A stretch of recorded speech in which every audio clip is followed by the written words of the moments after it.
Fa ja alguns anys,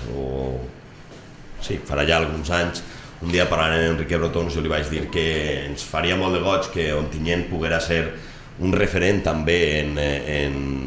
la inserció de les persones amb discapacitat intel·lectual, de la promoció de l'esport per a persones amb discapacitat intel·lectual, i que ens faria moltíssima il·lusió el poder acollir algun tipus de campionat diguem a nivell de l'Estat. I la veritat és que fa no massa temps em va dir: Jorge, al final hem aconseguit tindre a Ontinyent el campionat d'Espanya de pàdel,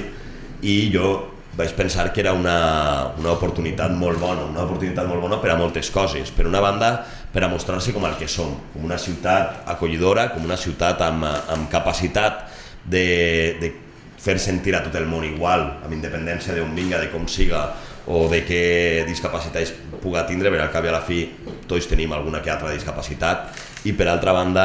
per a poder mostrar Ontinyent com un referent esportiu de tot tipus d'esport, en aquest cas del pàdel. Per tant, jo vull agrair a la federació, per una banda, que hagi decidit portar així a la nostra ciutat el campionat d'Espanya, i per altra banda, Enrique, a tota l'associació, el treball que fan dia a dia, junt a Padel Indoor també, que acollirá este campeonato. Este es el 7º campeonato de España que se hace de pádel, y que desde que empezamos, que el primero fue en la Nucía, la verdad es que ha habido un aumento de participación y de jugadores impresionante, y esperamos que siga así. Este año tenemos aquí, que se va a celebrar, como bien sabéis, del 23 al 27 de febrero, van a participar en el Campeonato de España un total de 87 jugadores, que es una participación impresionante, de los cuales son 75 chicos y 12 mujeres. Esperemos que las mujeres suban un poquito el año que viene. Comentaros también que va a haber